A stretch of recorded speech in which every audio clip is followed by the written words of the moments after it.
Hey, Uncle Bob, it's Jacob. Hey, how are you, buddy? I'm gonna come now if you're ready. Yep. Okay, I'll be about 10 minutes. Okay, my man. Thanks a lot. I'll be waiting out front. Bye.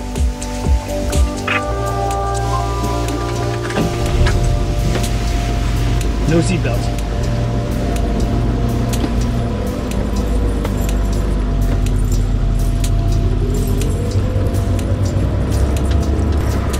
Okay, so this isn't exactly the first run in the car. I've had it a couple times just to get it kind of tuned up and to my limited capacity with carburetors and old school time, and I think I got it going okay. So now it's time to tell you a little bit about the car. Why do I have this car? Where did I get it? That's a bit of a long story. So this car is actually my cousin's car. I'll always consider it to be that way.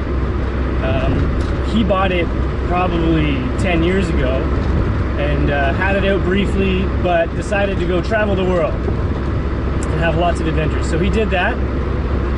He ended up back in Vancouver probably 8 years after he parked it, and wanted to get the car back so he could drive it around Vancouver. Perfect area for this car. So we came up with a crazy plan to fix it up as best we could, because it was in a bit of disarray, and we would drive it back out to Vancouver. So I started working on it with him. Well, not with him, he was financing, I was doing the wrenching here in London, and he was in Vancouver. But unfortunately last year, he was hit by a car on his bike, and sadly he died. So we'll not get to do that drive. But his lovely wife Cheryl, hey Cheryl, passed the car down to me.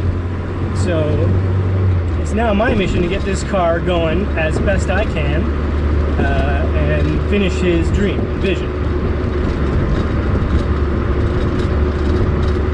So what am I doing right now?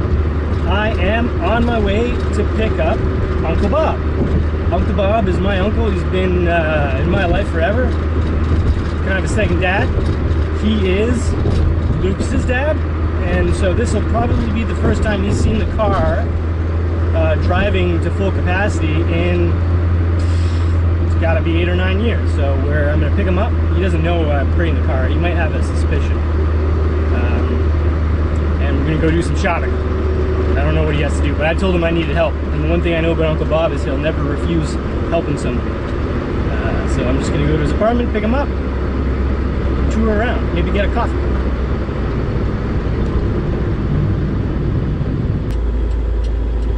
So one thing I'm gonna do with this car is get a bunch of friends together, and we're gonna try to do a really stupid long trip to the Hudson Bay. So it's about a 2-day drive as far north as we can go up to the Hudson Bay in a car that really probably shouldn't, but I'm gonna try to spend this month getting it ready to go, get some spare parts, some tools together, and see how far we can get, blast up.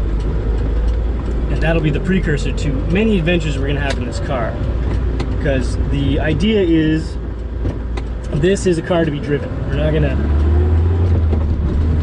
not gonna be a garage queen. It's meant for adventures. Lucas's plan was to daily drive this and street park it. I don't know how well that was gonna work out, but he's a pretty crazy guy, so he probably would have made it work.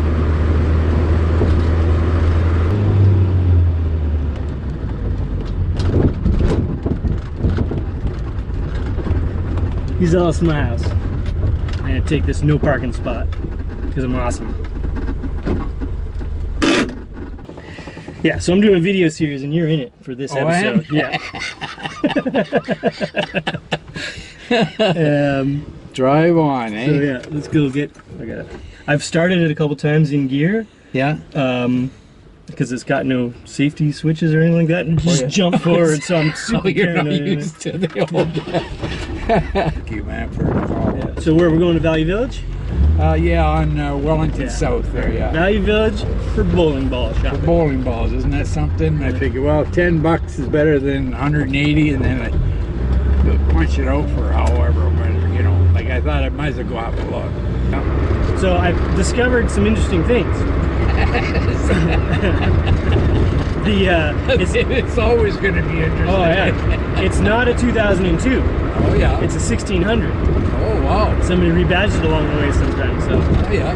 And I was when I started working on it with Lucas, I was telling him that I was like, I don't think it's a 2002. He said, Nah, that's what it is. That's how I bought it. That's how it's registered. And, oh yeah. But I've since done some VIN lookups and been on the forums with everybody, and just tons of knowledge out there. So they've informed me as to what it actually is. So, and it was originally white. It was originally white. Yeah. Oh yeah. Yeah. Okay. The guy came down from Owen Sound is where he bought it. It's Owen Sound, eh? Brought it to Toronto. Okay. Like he came down, negotiated first. He interviewed him. Why do you want to buy this car? And because he had 5 of them on his own, he was a real appreciator of BMW. He didn't want to let it go, of course. And so the day he come down, like Lucas gave him $8 grand, and then he was going to bring the car. He drove it from Owen Sound to Toronto, delivered it, everything was signed. But I was in the kitchen there, I was minding my own business, in case Lucas wanted me to, but he handled the negotiation well. They got along great because he could tell Lucas's passion for it. Yeah. He wanted to go to a good home. So, yeah, but he handled it well. But the guy was asking some serious questions, not just here, give me the money and there, signed over. He wanted to know what was going on and realize Lucas's passion for it. Man, this is great, Jake. Wow.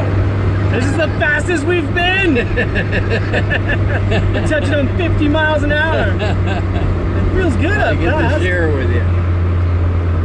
Something around here, they say. Yeah, I know where it is. Oh, this is Value Village. Right? Yeah. What's that over there? A fitness thing? Yeah, some kind of fitness place. Let's put it back out here.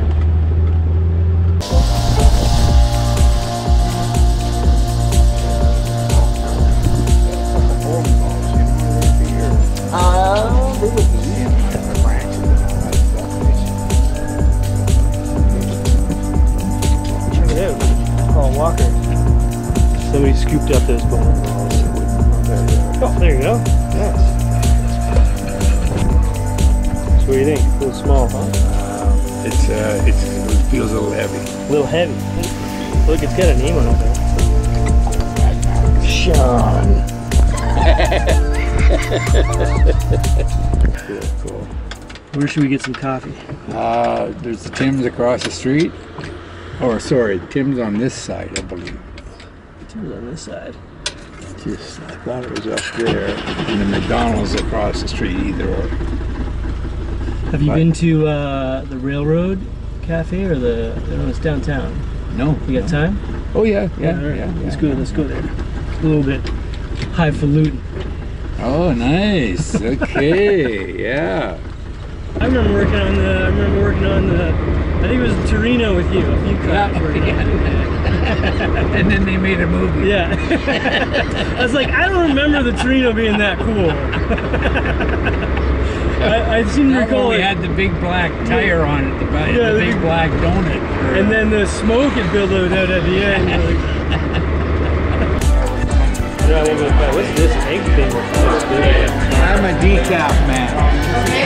Can I get a Chelsea bun and an Americano? Probably a 5-second rule if you touch the cup. If I get Oh, thank you. Awesome, thank you. That's a nice smell of the gas there. Yeah. You know what I mean? You don't get that this day and age. Last time I drove this car, you go just up to Colburn if you want. yeah, I was going to do the Richmond cruise. Oh, okay, yeah, sure. Hey, we'd have to. I'm a co-pilot. Yeah. So the exhaust had problems, right? Oh yeah. One of the videos in it was the exhaust. But yeah, I was driving it one day and it was raining and I had the windows closed. I was just like, oh, I don't feel well. Eat that. Right. Thanks. What year is this? 68. 68? Yeah. Wow. Yeah. That's very old, but it's very nice. Yeah, thanks a lot. I don't think it has AC, right? No. There was no ACs back then. I think it would have been an option, but it broke all the time. Oh, we don't take it in the winter. This is making memories, buddy. No parking. I'm parking there.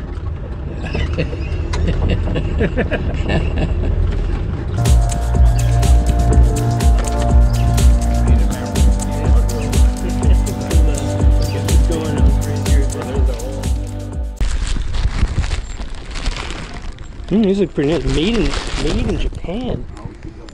KDM parts. Instead of